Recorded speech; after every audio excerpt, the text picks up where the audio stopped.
I think one of the things that people ask me the most is how do I manage to do all the tasks I do?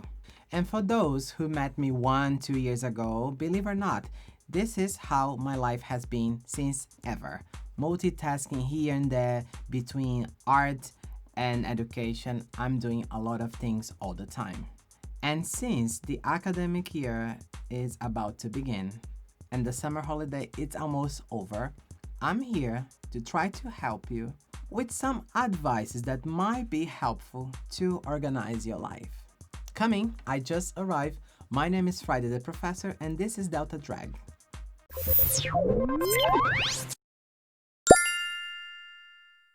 Welcome back to another video, this time in English. I'm sorry the last weeks I just post videos in Portuguese. As I present in the first video, I have a lot of things to say in many languages. But today, I'm really excited because this is my last week on holiday. In fact, my holiday is over because I'm recording this on Sunday. Tomorrow I'm back to work. One of the things that people ask me the most after asking where I'm from is how do I manage to do all the tasks I do? Because I'm a DJ, I'm a drag queen, I do workshops, I do trivia, I do the questions for the trivia, and also I'm a teacher. And if you have a friend who is a teacher, or if you're a teacher, you know how demanding it is. So I try today to summarize 5 steps to organize your life, to have a better time management. Honestly, I think this can be really handy. Okay, the first thing I suggest you, if you have a lot of tasks to do, try to write down your tasks. For example, weekly, on Monday or Sunday night, I try to write down all the things I have to do for that week. And for that, for example, I can use Post-it, I can use the Google Keep, because the Google Keep allows me to write check mark box. I will show you a print, for example, how I organize my week. Every week on Sunday or Monday, I try to list the things I have to do for that week in a way that I can keep in track the things I'm doing and the things I have to do as well. I have my favorite baby, Google Keep. Also, they have an option for your phone as an app. And I really love, because for example, this week, this is how my week 32, this ongoing week, because today is Monday, the 5th of August. And these are the things I already did. It's 9:55. The last time I edited was 9:55. So along the week, I still have these things to do. Of course, I didn't include here anything related to my teaching because I prefer using the Kanban board.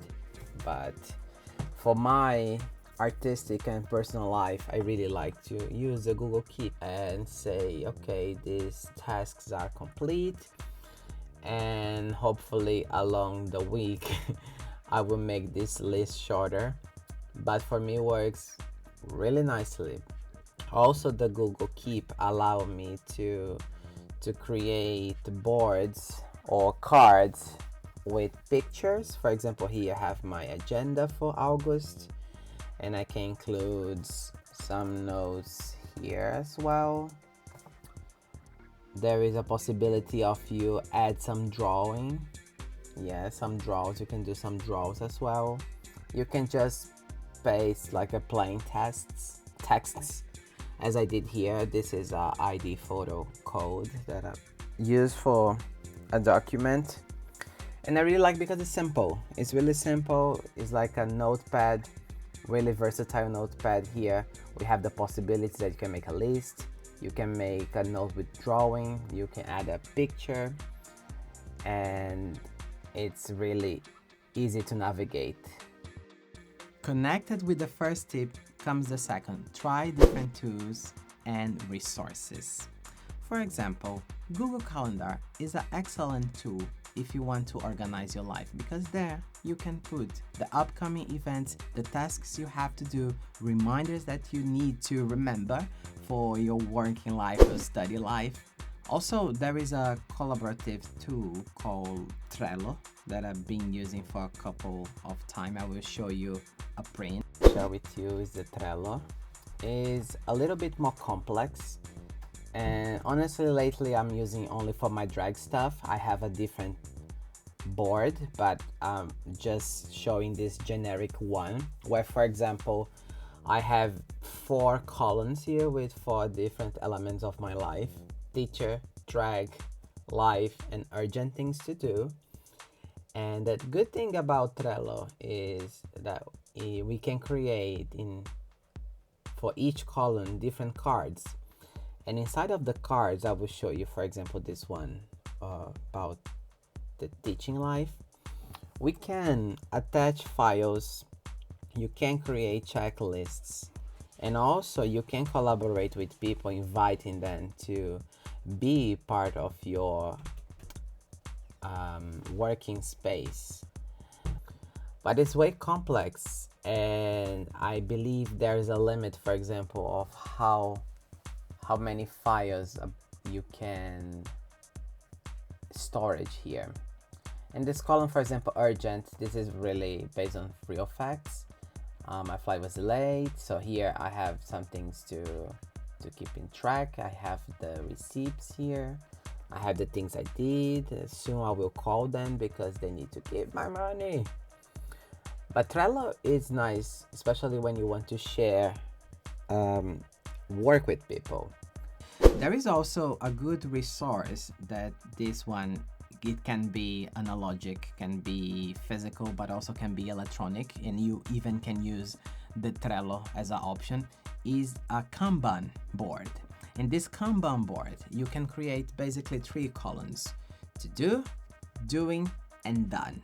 And I think it's really good to visualize the things, the tasks you have to do, the tasks you are doing, and the tasks you did. So here I have an example of my Kanban board that I was using during the last academic year.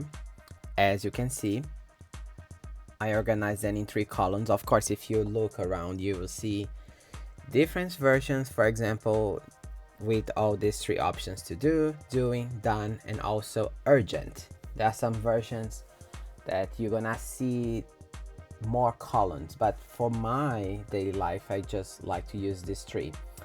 And of course, you can do this manually. I mean, like, you can use post-its and you can make a physical board for yourself. But I really like this version because I can see from my phone as well. And also I have this option, for example, imagine if I'm doing the parents meeting presentation, I can just cut and paste here and include at the doing. And at the same time, if I conclude, let's say, Kahoot for chapter 4, I can move right away to this column. And for me, it's a good way to see how my work is moving during that period, in that case, because, as I say, for me, the Kanban board is something that I'm using only for my teaching activities. I think this is a great alternative to organize your life. But of course, sometimes we need to combine different tools and resources depend on your needs. Because, for example, nowadays for me, the Kanban is somehow work for school-related thing. As a teacher, I really like to use Kanban. My third tip, it is try to define priorities. Yes, we need to define priorities. What is the most emergent thing that I need to do? What is the thing that can wait a little bit? Because I think when you list things, you organize, you have a vision of things, and after that, it's really easy to decide from where you should start.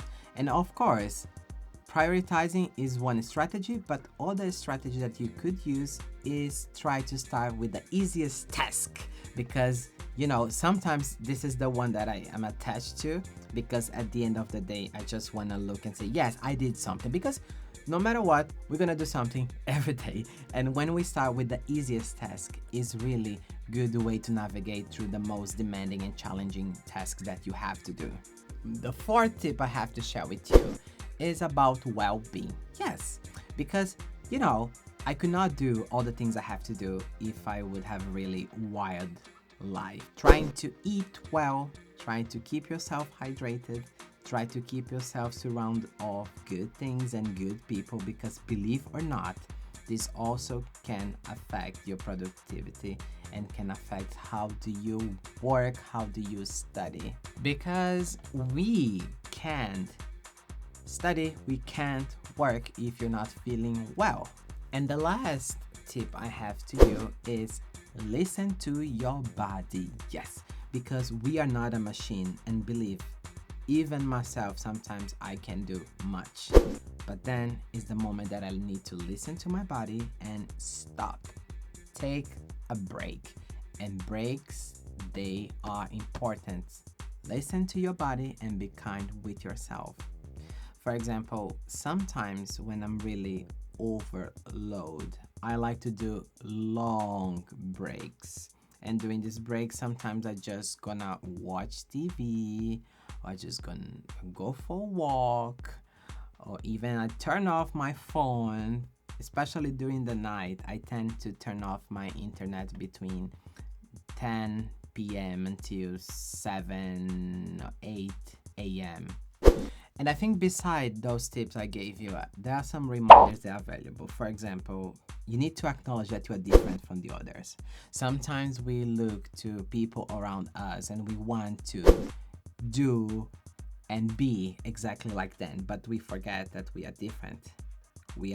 Sometimes we don't even have the same reality, privileges, opportunities that the others. So try to realize that you are unique and you do what you can, because this is also part of being kind with yourself.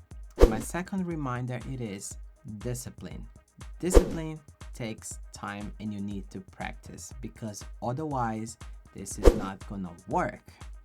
Do you think I'm born like this? Not like this, but you know what I mean with this discipline? No, it's just a habit that I developed throughout the years to make my life easier, to have a quality of life and do the tasks I have to do, because otherwise would not be possible, baby, trust me.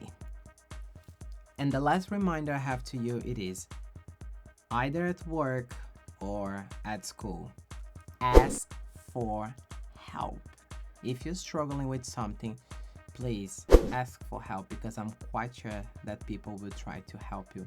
Sometimes, even myself, I try to overcome problems and situations where I easily could have the help of my colleagues or of my friends. I think it's important to remember that you're not alone, and try to create around you a really nice network of people that you can count with, and the people that you can align with, grow with, because it matters. We are not alone in this world. So please do consider asking for help, especially if you're a student, especially if you're a high school IB student. Come on, open up and say, please help me. So remember to subscribe and leave your comment. What do you think? What works for you? What kind of strategies do you have to organize your life? To finish this video, I just want to tell you that, trust me, sometimes I fail trying to follow those tips I gave you here, because I'm a human, you know. So remember that it's an exercise that you need to develop, and with time, things will work eventually. And maybe some of these tips you might not need that, because you might find your own way, your own path, how you can organize your life better. But above anything, try to listen to your body, because sometimes we are so overloaded, we don't even realize. So I think practicing this, trying to listen to your body, try to organize your life, trying to prioritize things, might help you to have a better life. So for today, that's all, and I see you next time here in Delta Drag. Thank you.